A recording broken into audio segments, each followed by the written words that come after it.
ప్రచారాన్ని ప్రచార సభకు శంకరావం పూరించబోతున్నారు టీడీపీ జనసేన కలిపి. ఎలా జైత్రయాత్ర ఉపయోగపడింది, ఏ ఏ ఇష్యూస్ మీరు హైలైట్ చేయబోతున్నారు, ఏంటి మీకున్న అసెట్స్ అంటే ఏం చెప్తారు?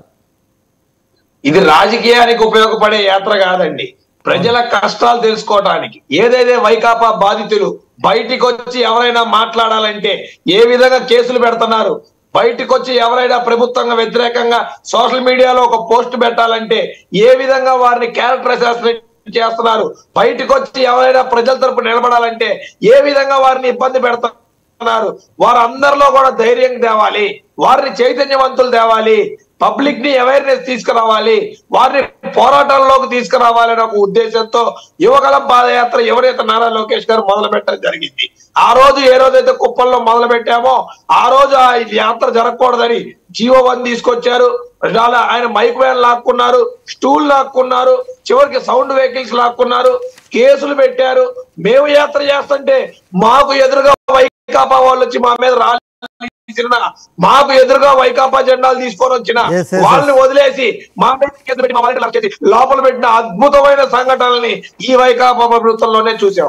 అలాగే జనసేన వారాహి యాత్ర చూసుకుంటే ప్రజల్లో దూసుకుపోతుంటే అది కూడా వాళ్ళు తట్టుకోలేని పరిస్థితుల్లో ఏ విధంగా జనం లేరనో లేకపోతే ఇంకొకటనో వ్యక్తిగత విమర్శలో చేసి కించపరిచే ప్రయత్నం చేశారు చెప్ప ఎక్కడ రాజకీయ విమర్శలు వాళ్ళు చేయలేరు. ఎందుకనంటే వాళ్ళకి చేత కాదు, ప్రజలకు అండగా నిలబడటం వాళ్ళకి జీవితంలో చేతగానే పరిస్థితి. యువగలం పాదయాత్ర మొన్న గాజువాకలో ఎక్కడైతే నారా చంద్రబాబు నాయుడు గారు పాదయాత్ర ముగిసిందో ఆ ప్రాంతానికి అక్కడ దాకా వచ్చి ముగియటం జరిగింది. యాక్చువల్ గా అనుకున్న లక్ష్యం ఇచ్చాపురం, కానీ ఈ సైకో పాలనలో, ఈ జగన్మోహన్ రెడ్డి దరిద్రపు పాలనలో చంద్రబాబు నాయుడు గారిని అరెస్ట్ చేసి మా యొక్క అమూల్యమైన సమయాన్ని 2.5 నెలలు పక్కదో పట్టించారు. అది యావత్ ప్రపంచానికి తెలుసు. ఈ మధ్యలో ఎలక్షన్స్ దగ్గరకు వస్తున్నాయి కాబట్టి రాజకీయంగా కొన్ని పావులు కలపాల్సి ఉంటది. ప్రజలకు ఉపయోగపడే ప్రభుత్వం రావాలి అంటే తెలుగుదేశం పార్టీ జనసేన సంయుక్తంగా ప్రజల్లోకి వెళ్లాల్సిన కార్యాచరణ ఉంటది. గ్రౌండ్ లెవెల్లో అందరూ కలిసి పనిచేయాల్సిన విషయాలు ఉంటాయి కాబట్టి దానికోసం పాదయాత్రని ఇక్కడ గాజువాకలో బ్రహ్మాండంగా ముగించి ఈ రోజు ఏ రోజైతే ఈ రోజు ఉందో ఇక్కడ భారీ బహిరంగ సభ. ఇది ఒక యువగలం బహిరంగ సభే కాదు, ఆంధ్ర ప్రజల భవిష్యత్తు మార్చే బహిరంగ సభ. ఇది జనసేన తెలుగుదేశం పార్టీ కలిసి నిర్వహించే ఏకైక అతిపెద్ద 10 సంవత్సరాలు ఈ దశాబ్దంలో అతిపెద్ద బహిరంగ సభ కాబోతుంది. ఇది ఎన్నికల శంఖారావం. రాబోయే రోజుల్లో తెలుగుదేశం పార్టీ జనసేన ఎలా కలిసి ముందుకెళ్తాయి, ఎలా అన్నదా. రైట్ అండి రాకేష్ గారు, మళ్ళీ వస్తున్నాం దగ్గరికి. వేణుగోపాల్ గారు గుడ్ మార్నింగ్, నమస్కారం. ఎట్లా చూస్తారు టీడీపీ జనసేన కలిసి వాళ్ళ సంయుక్తంగా ఎన్నికల ప్రచార శంకరాన్ని పూరించబోతున్నారు, ఎట్లా చూస్తారు మీరు వారిని? మ్యూట్లో ఉన్నట్టున్నారు వేణుగోపాల్ గారు, మ్యూట్లో ఉన్నట్టున్నారు. వెంకట గారు, మీకు ప్యానెల్లోని వివిధ రాజకీయ పార్టీ నాయకులకి శుభోదయం, నా నమస్కారం. అదేవిధంగా 90 ప్రేక్షకులకు కూడా శుభోదయం, నా నమస్కారం.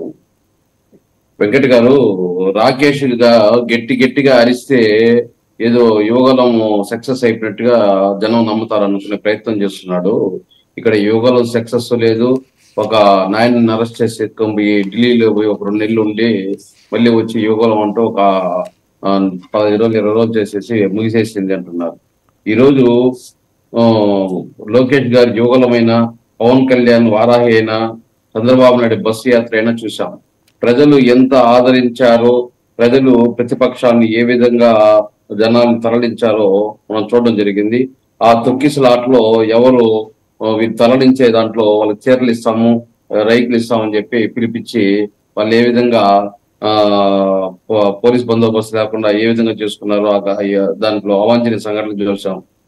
ఈరోజు ఏదైతే 226 రోజులు అని చెప్తున్నారు, 97 నియోజకవర్గాలు, 2100 గ్రామాలు, 3123 కిలోమీటర్లు అని చెప్పి వీళ్ళు ఈరోజు పేపర్లు పెద్ద అక్షరాలతో యాడ్లు వేసుకుంటున్నారు. అది పెద్ద అక్షరాలతో పేపర్లు యాడ్లు వేసుకున్నారు. ఓకే, కానీ మీరు సాధించింది ఏమి? ప్రజల సమస్యలను మేము విన్నాము. ప్రజల సమస్యలు ఈ రోజు మా తండ్రి గారికి చెప్తుంటాము అని చెప్పి ఎవరినో అంటారు. ఆయన ఏం చెప్తుంటే ఒక రెడ్ బుక్ పెట్టుకున్నాడంట. ఆ రెడ్ బుక్ లో గిఫ్ట్ గా వాళ్ళ తండ్రికి ఇవ్వబోతాడంట. ఇవంతా ఏదో ఉంటే రాజకీయంగా బురద జల్లాలని జగన్మోహన్ రెడ్డి గారిపై తప్ప వీళ్ళు విడివిడిగా పోయారు. విడివిడిగా పోతే డిపాజిట్లు కూడా రాలేదు. కలిసి 2014 పోయినారు, ఇచ్చిన హామీలు నెరవేర్చలేదు. మళ్ళీ 2019లో పోయినారు, విడివిడిగా డిపాజిట్ రాలేదు. మళ్ళీ ఇప్పుడు 2024లో మళ్ళీ ఏ ముఖం పెట్టుకొని సిగ్గు లేకుండా మేము 2014 ఇచ్చిన హామీల్ని ఎంతవరకు నెరవేర్చామో చెప్పుకొని ఎన్నికల ప్రచారానికి రావాలి. ఆ రోజు 2019లో పవన్ కళ్యాణ్ చెప్పాడు, లోకేష్ గారికి ఉద్యోగం ఇచ్చాడు కానీ చంద్రబాబు నాయుడు రాష్ట్రంలో ఎవరికి ఉద్యోగం ఇవ్వలేదు. 2 ఉద్యోగాలు ఇచ్చాడు, ఒక ఎమ్మెల్సీ ఇచ్చాడు, ఒక మినిస్టర్ ఇచ్చాడు అని చెప్పారు. అదేవిధంగా అమరావతిలో అవినీతి జరిగింది, అక్కడ సామాన్యుడు ఒక సెట్టు భూమి కొనలేడు అని చెప్పారు. మరి ఈ రోజు ఏ విధంగా కలిసి వస్తారు వీళ్ళందరూ? ఆ రోజు ఇచ్చిన హామీలు 650 హామీలు ఏమైతే ఆ హామీలు ఏమి నెరవేర్చలేదు. 87,712 కోట్ల రూపాయలు రైతు రుణమాఫీ అన్నారు, దాంట్లో కనీసం 10,000 కోట్లు కూడా చేయలేదు. ఏమంటే ఆర్థికంగా ఇబ్బంది అని చేతులు ఎత్తేసాడు రామకృష్ణ గారు. అదే విధంగా డ్వాక్రాలో 0 వడ్డీ ఉంది కూడా 2016 మేలో తీసేశారు. బీసీని ఎస్సీలో చేస్తాను, ఓసీని బీసీలో చేస్తున్నారు లేదు. 5,000 కోట్లు ధరల స్థిరీకరణ తిన్నారు లేదు.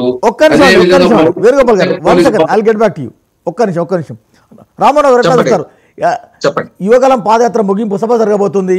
జనసేన పవన్ కళ్యాణ్, చంద్రబాబు, బాల